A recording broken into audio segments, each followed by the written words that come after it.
सिंधु घाटी सभ्यता के अचानक उदय और उसकी जटिल संरचना को समझने के लिए हमें उनकी खेती के तरीकों को देखना होगा। हरियाणा के बनवाली में खुदाई के दौरान मिट्टी से बना एक हल मिला है। ये पुरातात्विक साक्ष्य इस बात की पुष्टि करता है कि वे जमीन जोतने के लिए उन्नत कृषि उपकरणों का नियमित उपयोग कर रहे थे। उनकी खेती का एक महत्वपूर्ण हिस्सा कपास था।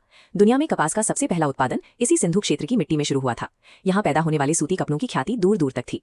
यूनानी लोग इस क्षेत्र और यहाँ के कपास को सिंडोन कहते थे, जो उनके अंतर्राष्ट्रीय व्यापारिक संबंधों का सबूत है। इस बड़े पैमाने पर होने वाली पैदावार ने उनके साम्राज्य की निर्यात आधारित अर्थव्यवस्था की नींव रखी थी। आर्थिक प्रगति के समांतर इस सभ्यता के लोग एक संगठित आध्यात्मिक और धार्मिक ढांचे का पालन भी कर रहे थे। ये मुहर पशुपति शिव की उपासना को दर्शाती है। आप देख सकते हैं कि योग मुद्रा में बैठे देवता के चारों ओर हाथी और बाघ जैसे जंगली जानवर उकेरे गए हैं। इसके साथ ही वे मातृ देवी की भी पूजा करते थे। लोथल और कालीबंगा में खुदाई के दौरान मिले अग्निकुंडों से उनके कर्मकांडों की जटिलता का पता चलता है। अलग अलग शहरों में एक ही डिजाइन और बनावट के अग्निकुंडों का मिलना उनके मानकीकृत धार्मिक अभ्यासों को प्रमाणित करता है। इस एक समान धार्मिक संरचना ने भौगोलिक रूप से दूर स्थित महानगरों को एक साझा सांस्कृतिक पहचान से जोड़े रखा।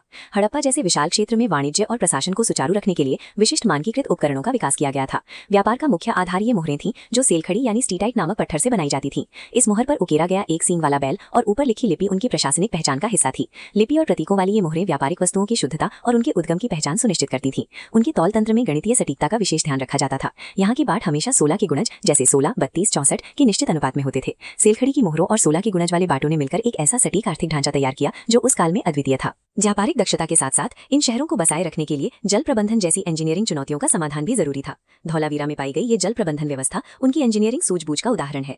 पत्थर की इन दीवारों और सीढ़ियों का उपयोग वर्षा जल को संचित करने के लिए किया जाता था। इस संचित जल के जरिए उन्होंने शुष्क वातावरण में भी खुद को सूखे के खतरों से सुरक्षित रखा। प्रकृति से उनके संघर्ष का एक और प्रमाण कालीबंगा से मिलता है, जहां भूकंप के सबसे प्राचीन साक्ष्य पाए गए हैं। सिंधु सभ्यता के लोगों ने भूकंप जैसी आपदाओं का सामना करने और संसाधनों के वैज्ञानिक दोहन की इंजीनियरिंग में महारत हासिल कर ली थी। बिना किसी स्पष्ट सैन्य बल या हथियारों के साक्ष्यों के ये साम्राज्य सदियों तक स्थिरता के साथ संचालित होता रहा। इतिहासकार स्टुअर्ट पिगट ने इन खंडहरों के विस्तार को देखते हुए हड़प्पा और मोहनजोदड़ो को एक विस्तृत साम्राज्य की जुड़वा राजधानियां कहा था। ईंटों की इन नींवों को गौर से देखने पर उनके केंद्रीयकृत नगर नियोजन की भव्यता साफ दिखाई देती है। एक दूसरे से सैकड़ों मील दूर होने के बावजूद इन दोनों राजधानियों की वास्तुकला और प्रशासनिक व्यवस्था में आश्चर्यजनक समानता मौजूद थी। हड़प्पा की वास्तविक शक्ति उनकी बेजोड़ प्रशासनिक दक्षता और इन सुनियोजित शहरों के निर्माण में निहित थी। बड़े शहरों और व्यापारिक तंत्रों के पीछे इस सभ्यता के मानवीय और भावनात्मक पहलू को समझना भी आवश्यक है। बुर्ज होम और रोपड़ जैसे स्थलों से प्राप्त साक्ष्यों के अनुसार यहाँ मनुष्यों के साथ कुत्तों को दफनाने की प्रथा प्रचलित थी। ये प्रथा उस काल के मनुष्यों और उनके पालतू जानवरों के बीच के गहरे भावनात्मक संबंधों को रेखांकित करती है। इन पक्की ईंटों के पीछे वो इंसान थे जो आज की तरह प्रकृति से जूझते और प्रियजनों से स्नेह करते थे। आज हमने जिन तथ्यों पर चर्चा की उनमें से कितने आप पहले से जानते थे? हमें कमेंट सेक्शन में बताएं और ऐसी ही जानकारियों के लिए स्टडी अड्डा 2.8 मोहित भैया से जुड़ें।